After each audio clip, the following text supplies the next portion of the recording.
Hello, class. And just as was the case with our previous reading on Muslim American women in campus culture, it was a chapter from a book. This is also a selection from a book, The Trouble with Diversity, How We Learned to Love Identity and Ignore Inequality. And what I'd like to do is go through this document with a specific focus on the notions of obviously identity and stereotyping, but diversity. Right now, the Google definition, the state of being diverse, obviously, the practice or quality of including or involving people from a range of different social and ethnic backgrounds and a lot of different genders, sexual orientations, etc. Okay, so think about the title, The Trouble with Diversity, How We Learn to Love Identity and Ignore Inequality. Keep that definition in mind because we also want to look at the dictionary.com, the inclusion of individuals representing more than one national origin, color, religion, socioeconomic stratum, sexual orientation, etc. And I think that as related to identity, right, as related to stereotyping, we can understand the role that all of these concepts and terms and the definitions of those terms play with regard to the reception in culture and society and the creation of both positive identities and those destructive identity stereotypes. It opens with a reference to The Great Gatsby. The rich are different from you and me. I'm sorry, The Great Gatsby's author, excuse me, and there are quotes from Gatsby within this. But Fitzgerald said that, the author of Gatsby said that to Hemingway, supposedly. Although what made it famous, or at least made Hemingway famously repeat it, was not the remark itself, but Hemingway's reply, yes, they have more money. So notice how the author brings in the quote to start and then analyzes it and relates it to their purpose and focus, just as you should do when you're bringing in your quotes. In other words, to Hemingway, the rich really aren't very different from you and me. Fitzgerald's mistake, he thought, was that he mythologized or sentimentalized the rich, treating them as if they were a different kind of person instead of the same kind of person with more money. It was as if, according to Fitzgerald, what made rich people different was not what they had, their money, but what they were, a special glamorous race. It's an interesting aspect when thinking about identity. To Hemingway, this difference between what people owned and what they were seemed obvious. And then they describe how in Hemingway's book, right, whether or not it's true that Fitzgerald sentimentalized the rich, it's certainly true that he, like Hemingway, believed that the fundamental differences, the ones that really mattered, ran deeper than the question of how much money you have. That's why in Great Gatsby, the fact that Gatsby has made a great deal of money isn't quite enough to win Daisy Buchanan back. Rich as he has become, he is still Mr. Nobody from nowhere, not Jay Gatsby, but Jimmy Gatz. The change of name is what matters. Identity. One way to look at The Great Gatsby is as a story about a poor boy who makes good, which is to say a poor boy who becomes rich, the so-called American dream. But Gatsby is not really about someone who makes a lot of money. It's instead about someone who tries and fails to change who he is. Or more precisely, it's about someone who pretends to be something he is not. It's about Jimmy Gatz pretending to be Jay Gatsby. Again, this notion of identity. As we move forward, right? Notice the topic sentence of the next paragraph, relating it to the notion of identity, the notion of diversity, and the notion of the inequalities that we're ignoring, as stated in the title.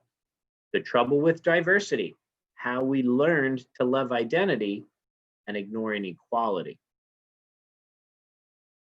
What's important about The Great Gatsby then is that it takes one kind of difference the difference between the rich and the poor, and redescribes it as another kind of difference, the difference between the white and the not so white. To put the point more generally, books like The Great Gatsby, and there have been many of them, give us a vision of our society divided into races rather than into economic classes. And this vision has proven to be extraordinarily attractive. Indeed, it has survived even though what we used to think were the races have not. In the 20s, racial science was in its heyday. Now, very few scientists believe that there are any such things as races. But many of those who are quick to remind us that there are no biological entities called races are even quicker to remind us that races have not disappeared. They should just be understood as social entities instead. And these social entities have turned out to be remarkably tenacious, both in ways we know are bad and in ways we have come to think of as good. Again, this goes back to this notion of identity. The bad ways involve racism, stereotyping. Remember, destructive identities versus positive identities. The inability or refusal to accept people who are different from us. The good ways involve just the opposite, embracing difference, celebrating what we have come to call diversity. I think these ideas here are extremely, extremely important with regard to the notion of identity and stereotyping. And again, as all of the readings we focused on, right, have discussed the positive the positive identity characteristics versus the damaging stereotypical ones, the destructive ones. And I think this sentence does a really nice job of illuminating those ideas. And hopefully you've all read Gatsby or have an idea of what happened in Gatsby. And if not, the author provides a pretty good summary, because the novel does indeed exemplify the notion of identity, literally from the character's change of his name to the change of his value systems to, he's essentially a bootlegger. He's a criminal. And helps cover up a murder. I mean, there's just so many negative aspects of how the stereotypical identities related to money and power that the character tries to attain, and those negative effects because of those destructive stereotypes. And again, I think that we can all agree that when we apply the fallacies to identity, hasty generalizations, bandwagoning, dogmatism, double standards, and those lead to those stereotypes and discrimination, we can better understand how this notion of identity needs to be focused on from the positive, not the destructive, so that we can celebrate the diversity in our societies, in our cultures. And I think that this introduction to the book does a good job of making that claim and using Gatsby to further illuminate how literature is reflective of those stereotypes and those identity issues. Notice how the academic argument continues by bringing in, right, the court case, moving forward, analyzing it. Two things happened here. First, right? Second, even though the concept of diversity was introduced as a kind of end run around the historical problem of racism, right? And you kind of skip down here, the commitment to diversity became deeply associated with the struggle against racism. And again, I think that this notion of celebrating diversity as related to identity and stereotypes and stereotyping and the destructive aspects of them is extremely very clear here, bringing in notions of identity, cultural, religious, sexual, even medical, and our consciousness as a society. Our commitment to diversity has thus refined the oppression to discrimination as the application rather than the elimination of difference. I think this is a very interesting point. So as it moves forward towards the end of the introduction, right, the last paragraph, just as your concluding paragraphs of your essay should do, notice how it kind of brings the chapter introduction to a close by doing what? Three things: repeating, reviewing, and reflecting. Notice how it repeats the point. But the fact that we all like to think of ourselves as belonging to the same class doesn't, of course, mean that we actually do belong, right? How we learn to love identity and ignore inequality.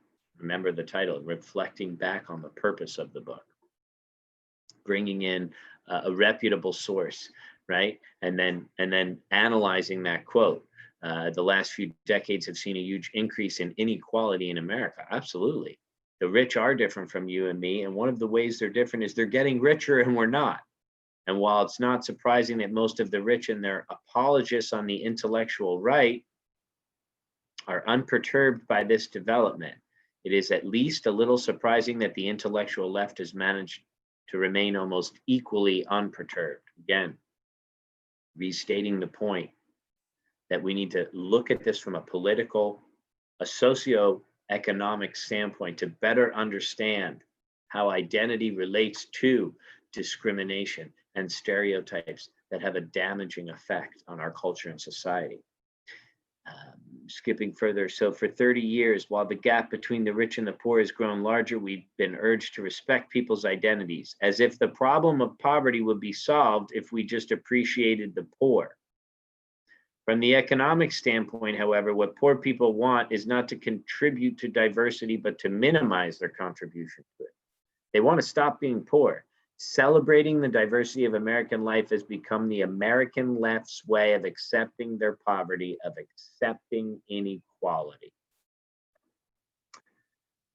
An unforeseen consequence, if you would, of this celebration of diversity is this accepting of the inequality and the perpetuations of the stereotypes that come with not just identity stereotyping, but identity stereotyping from a socioeconomic standpoint as well.